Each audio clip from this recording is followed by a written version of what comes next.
तो कोरोना को लेकर हिमाचल सरकार की तैयारियों से लेकर सरकार और संगठन के बीच तालमेल को लेकर कैसी तैयारियां सरकार की हैं और कोरोना से उत्पन्न आगामी चुनौतियों को लेकर कितनी तैयार है सरकार, इन सब मुद्दों को लेकर जनता टीवी पर खास बातचीत करने के लिए मौजूद हैं हिमाचल बीजेपी अध्यक्ष राजीव बिंदल, जिनसे इन तमाम मुद्दों पर बात करेंगे जनता टीवी संवाददाता विकास शर्मा। विकास, over to you.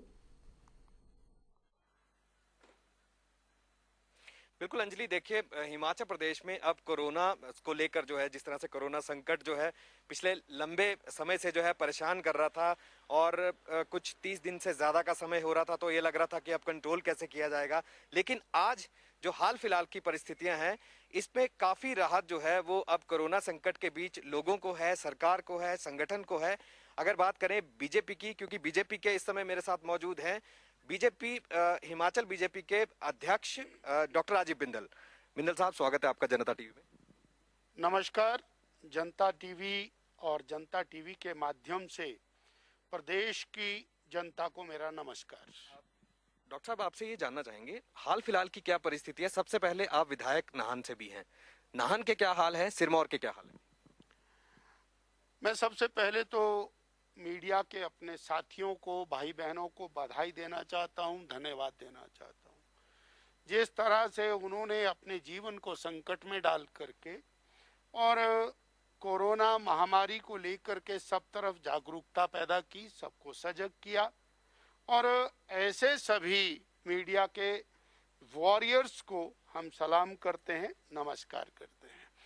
Himachal Pradesh में कोरोना की स्थिति पर हम आज की तिथि में संतोष व्यक्त कर सकते हैं। हिमाचल प्रदेश में और एक समय रहा जब कोरोना बढ़ने लगा और काफ़ी चिंता रही, पर हमें बधाई देनी है श्री जयराम ठाकुर जी की सरकार को, जिन्होंने कुछ कड़े फैसले भी लिए, कुछ लोगों को उससे परेशानी भी हुई, परंतु आज हम नियंत्रण में दिखाई देते हैं। कुल 40 मामले आए और एक मामला जो विदेश से आया, साथ के साथ 24-36 घंटे में उनका निधन हो गया। उसके बाद से जितने मामले आए सारे कंट्रोल हुए हैं। 8 पेशेंट्स अभी एडमिट हैं, उनकी स्थिति भी बेहतर है और हम आशा करते हैं कि वो भी नॉर्मल आएंगे। अब जिस तरह से बाहर में हिमाचल के लोग बरसों बहुत समय से थे, उनकी उत्कंठा थी कि हम हिमाचल में आए। सब लोगों को लगता था कि वो हिमाचल में आए। अब सरकार ने एक रास्ता खोला है, स्वाभाविक रूप से उससे कुछ परेशानी आ सकती है। रास्ता तो खोला है, लेकिन अब तो बाढ़ आ गई है और अब डर लगने लगा है यहाँ की जनता को कि क्या इस बाढ़ में कोई कोरोना संकट जो है वो फिर से एक्टिवेट तो नहीं हो जाएगा। जनता ये भी कह रही है कि सरकार इसे अपनी जीत मान रही है। क्या ये जीत अब बरकरार रहेगी या फिर इस पे कुछ आपको लगता है कि अभी और आशंका जताई जा सकती है? सवाल किसी की जीत और हार का है ही नहीं। यहाँ सवाल जनता नहीं, ये जीवन और मृत्यु का सवाल है। सरकार उससे जूझ रही है और ये कोरोना कोई हमारे और आपके लिए मजाक नहीं है। आज हम खड़े होकर के कह दें कि हाँ जी, हिमाचल के लोग बड़े कष्ट में हैं, उनको अंदर लाया जाए, और फिर जब वो आने लगे तो फिर कह दें कि हम अंदर नहीं लाना चाहिए। नहीं, हमको अपने हिमाचल वासियों की चिंता करनी है। बहुत सारे उसके अंदर सवालात आएंगे। बॉर्डर के ऊपर चेकिंग होनी चाहिए, उनको होम क्वारंटाइन करना है, उनको इंस्टीट्यूशनल क्वारंटाइन करना है। बेहतरीन तरीके से हिमाचल उसको ऑर्गेनाइज कर रहा है और जो हिमाचल वासी बाहर में है उसको कष्ट हुआ। 1 महीना 10 दिन 40 दिन तक उसने इस बात को सहन किया है, वो परिवार से दूर रहा है, परंतु सरकार उसको स्टैगर करके ला रही है। थोड़ी थोड़ी संख्या में लाएगी। एप्लीकेंट बहुत हैं, 2 लाख के लगभग एप्लीकेंट हैं और मुझे लगता है कि संभावनाएं तो हो सकती हैं, कोई भी व्यक्ति कैरियर के रूप में हो सकता है। फिर भी हम सब लोगों को सजग होकर के इस महामारी से लड़ना है। अगर सरकार और संगठन के तालमेल की बात करें तो हाल फिलहाल में अब क्या परिस्थितियां बनी हुई हैं, कोरोना संकट को लेकर अब जिस तरह से आपने बताया कि काफी बड़ी राहत है, अब मामले जो हैं वो घट रहे हैं, ज्यादातर मामले जो पॉजिटिव थे अब वो ठीक होकर अपने घरों को जा रहे हैं। ऐसी परिस्थिति में जब बाहर से बहुत सारे लोग अचानक आ जाते हैं जिन्हें घर वापसी यहाँ पर कराया जाता है, स्वास्थ्य सुविधाएं किस तरह की हैं हिमाचल प्रदेश में, इसको लेकर सवाल विपक्ष भी लगातार उठाता रहा है। आपने बहुत अच्छा सवाल पैदा किया। जहां सरकार एक और प्रयास करती है, वहां समाज के नागरिक के रूप में हमारा एक दायित्व बनता है। जिस दिन ये कर्फ्यू लगा उसी दिन से भारतीय जनता पार्टी पूरी तरह सक्रिय हो गई। हमने बूथ से लेकर के प्रदेश स्तर के कार्यकर्ता को ये आग्रह किया और हमारे राष्ट्रीय अध्यक्ष श्री जगत प्रकाश नड्डा जी ने एक आदेश जारी किया, हमारे प्रदेश के अंदर कोई भी व्यक्ति भूखा नहीं सोना चाहिए और उसके लिए हमारा कार्यकर्ता सजग होकर काम करे। और उसने किया। हम घर से निकलेंगे फेस कवर लगा करके निकलें, आप देख रहे हैं हाथ का सिला हुआ है। हमने इसको प्रमोट किया और गांव-गांव में घर घर में फेस कवर बनाया जाए। मुख्यमंत्री राहत कोष, प्रधानमंत्री राहत कोष के अंदर सहयोग जाना चाहिए। ऐसी सारी बातें करते हुए आज मुझे आपके माध्यम से बताते हुए खुशी होती है कि नए तरीके से पार्टी चलाना सीखा, घर में रह करके पार्टी चलाना सीखा। 300 से अधिक video conference Bharatiya Janata party Himachal Pradesh में कर चुकी है। लगभग 36,000 कार्यकर्ताओं को काम पर लगाया गया और उसके परिणाम स्वरूप लगभग 4 लाख लोगों को भोजन पैकेट्स और मोदी राशन किट लगभग 95,000 दी गई। 14 और 15 लाख के बीच में ये फेस कवर डेली का आंकड़ा कलेक्ट होता है। 6.5 करोड़ रुपए के करीब मुख्यमंत्री राहत कोष, प्रधानमंत्री राहत कोष 1 करोड़ 60 लाख से ऊपर और छोटी छोटी डिनोमिनेशन 100 रुपया 200 रुपया सीधा सीधा ऑनलाइन जाए, चेक और ड्राफ्ट के रूप में जाए, कोई कैश ट्रांजैक्शन नहीं।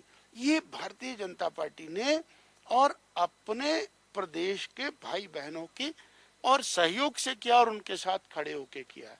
मुझे आज आपके माध्यम से हिमाचल की जनता का आभार व्यक्त करना है, जिन्होंने माने मोदी जी की बात को, माने जयराम जी की बात को और फूल चढ़ाते हुए घरों में रह करके अनुशासन का पालन किया। बहुत कष्ट सहे, उसके बाद भी उन्होंने सरकार का सहयोग किया। आज हम इस स्थिति के अंदर पहुंचे हैं, तो ये एक बहुत महत्वपूर्ण बात है और अगर हम इसी तरह से आगे बढ़ते रहे तो सुखद स्थिति की हम कामना कर सकते हैं। लेकिन सवाल ये भी था मेरा कि आरोप जो हैं वो लगातार विपक्ष लगा रहा है कि स्वास्थ्य सुविधाओं का अभाव है, सरकार ठीक से काम नहीं कर रही है, जो चीजें सरकार को पहले सुनियोजित करनी चाहिए थी वो नहीं हो पाई, जिसके कारण लोगों को ज्यादा इसमें दिक्कत हुई है इस पूरे कर्फ्यू के दौरान या यूं कहे पूरे लॉकडाउन के दौरान। अब लोगों की समस्या देखें, आरोपों का जवाब क्या है? मुकेश अग्निहोत्री समेत जो पार्टी के अध्यक्ष हैं कांग्रेस के कुलदीप राठौर, वो भी सवाल उठाते रहे। हिमाचल प्रदेश में 20 मार्च को पहला कर्फ्यू लगा, 24 से स्थायी रूप से कर्फ्यू लग गया। हिमाचल प्रदेश में आज तक एक परिवार ऐसा नहीं है जो भूखा सोया हो। लोगों को राशन मिला, भोजन मिला। एक व्यक्ति ऐसा नहीं है जो औषधि की कमी से रहा हो जिसने कहा है मुझे औषधि नहीं मिली है। और 99.99% सक्सेस ट्रीटमेंट रेट आ रहा है। अब इसके बाद भी अगर जो कमी दिखाई दे रही है तो उसको क्या कहेंगे? हर जिले के अंदर सेपरेट हॉस्पिटल क्रिएट हो गया, हमारे पास बफर क्रिएट है। जो लोग पॉजिटिव हैं परंतु सिम्टोमेटिक नहीं है उनके लिए अलग स्थान है, ट्रीटमेंट के लिए अलग स्थान है। जो इंटरनेशनल प्रोटोकॉल है उसकी दृष्टि से और हिमाचल काम कर रहा है। हाँ, आप कह सकते हैं कि हमारे पास बहुत ज़्यादा वेंटिलेटर नहीं है, ठीक है। हिमाचल के पास जितने वेंटिलेटर थे उतने वेंटिलेटर है, अगले वेंटिलेटर का ऑर्डर किया वो आ जाएंगे। अभी तक हमारे पास लगभग 98 रोगियों को वेंटिलेटर पर रखने की सुविधा मौजूद है और प्रभु की कृपा से हमारे पास एक भी रोगी नहीं है। हम ऐसे किसी चीज को हैवॉक क्रिएट करें, किसी प्रकार के पैनिक क्रिएट करें, वो उचित नहीं है। और माननीय विपक्ष बेवजह कर रहा है। माननीय राठौर साहब ने और माननीय मुकेश जी ने खूब जोरों से कहा कि अंदर आने चाहिए, अंदर आने चाहिए, लोग आने चाहिए, जल्दी लेकर के आओ। जब आए तो मैं स्टेटमेंट देख रहा हूँ कि साहब ये तो बहुत तेज हो गया, गड़बड़ हो गया, कुछ गड़बड़ हो जाएगा। रुक, ऐसा नहीं होता है। हमको स्थित प्रज्ञ होना पड़ेगा, चित्त को शांत करके प्रदेश के हित में सोचना पड़ेगा। और मेरा तो उनसे एक आग्रह है, ये राजनीति का समय नहीं है राजनीति का समय। केवल और केवल हम और सब लोग मिल करके उन भाइयों की सेवा करें जो अभावग्रस्त हैं, बहुत सारे कष्ट हैं, रोजमर्रा कमाने खाने वाले लोग हैं, उनकी परेशानी है, उनको रोजगार शुरू हो जाए, किसी तरह से हमारा कुछ छोटा मोटा दुकानदार का काम शुरू हो जाए, लेबर का काम शुरू हो जाए और कुछ इकोनॉमिक एक्टिविटी शुरू हो क्या जाए। लगता है आपको 3 तारीख के बाद ये संभावनाएं हैं? क्या हिमाचल प्रदेश में अब जिंदगी फिर से पटरी पर लौटेगी? क्या आर्थिक रूप से हिमाचल जो है वो फिर से कोशिश करेगी? सरकार जो है वो कुछ कर रही है? आपसे कुछ चर्चा हुई है? बहुत अच्छा प्रश्न आपने किया है। पिछले दिनों में मनरेगा के मजदूर काम पर लौट गए हैं। 14वें वित्त आयोग का काम पंचायतों के अंदर शुरू हो गया है। लोक निर्माण विभाग और आईपीएच का काम, इलेक्ट्रिसिटी बोर्ड का काम शुरू हो गया है। ब्लॉक के काम शुरू हो गए हैं। जो ग्रामीण क्षेत्र हैं, अर्बन को छोड़ करके वहाँ प्राइवेट कंस्ट्रक्शंस का काम शुरू हो गया है, उस पर लेबर काम पर आ गई है।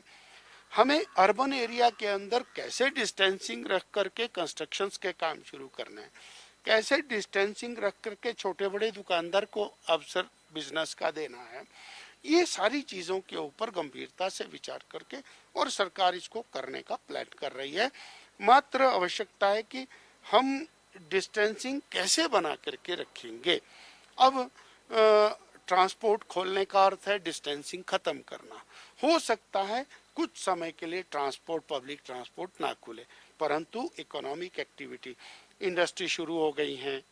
जहाँ जहाँ लेबर उपलब्ध है, बहुत सारी लेबर चली गई है, जहाँ लेबर उपलब्ध है वहाँ इंडस्ट्री शुरू हो गई है। उसको भी और एक ऐसे एटमॉस्फेयर में रखना पड़ रहा है कि वो प्रतिदिन और आवागमन ना करें और उद्योग भी हमारा चले। कुल मिलाकर के और जीवन को पटरी पर लाने के लिए किसान का जो सामान है वो निकल जाए, उसके लिए पूरी छूट सरकार ने दी है। ट्रैक्टर चल रहा है, ट्रॉली चल रही है, थ्रेशर चल रहा है, गेहूं निकालने का काम चला हुआ है। परंतु हमको चिंता इस बात की है कि आने वाले समय में नीचे डिमांड क्रिएट हो जाए, हमारी चेरी निकल जाए, हमारा प्लम निकल जाए, हमारी खुरमानी निकल जाए, जून में हमारा टमाटर आएगा।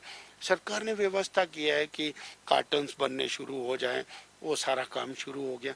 तो एक हमको इस बात का बड़ा दो चीज़ों को लेकर के हमको बहुत संतोष है।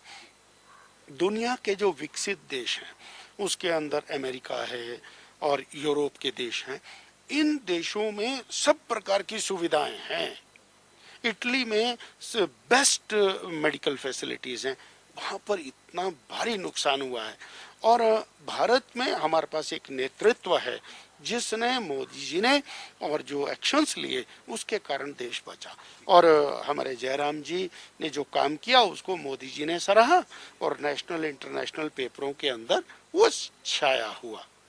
आपसे बातचीत करने के लिए शुक्रिया डॉक्टर साहब। और ये थे प्रदेश अध्यक्ष बीजेपी के हिमाचल के, और इनका कहना है कि अब हिमाचल में जिस तरह से कोरोना संकट के बीच बड़ी जीत जो है वो राज्य सरकार और यहाँ की जनता को भी इसका श्रेय जो है यहाँ पर जाता है। आने वाले दिनों में अब सोशल डिस्टेंसिंग जो है उसका यहाँ पर ध्यान रखना होगा। सवाल कई जो है वो पीछे छूट जाते हैं जिनका जवाब इन्होंने भी दिया है, हालांकि अभी भी बहुत से सवाल जो है वो ऐसे रह जाते हैं, लेकिन संभल कर जो है वो आगे रहना होगा। आने वाले दिनों में अब कोरोना संकट जो है कहीं हिमाचल प्रदेश में फिर से दस्तक ना दे दे, फैल ना जाए। तमाम चीजों के बीच अब यही है कि हिमाचल में अभी फिलहाल राहत की सांस राज्य सरकार ले रही है, वहीं लोगों के लिए भी बड़ी राहत है कि कोरोना जो है उसका वायरस अभी यहाँ पर इतना ज्यादा नहीं फैल रहा है। जी, बहुत बहुत शुक्रिया।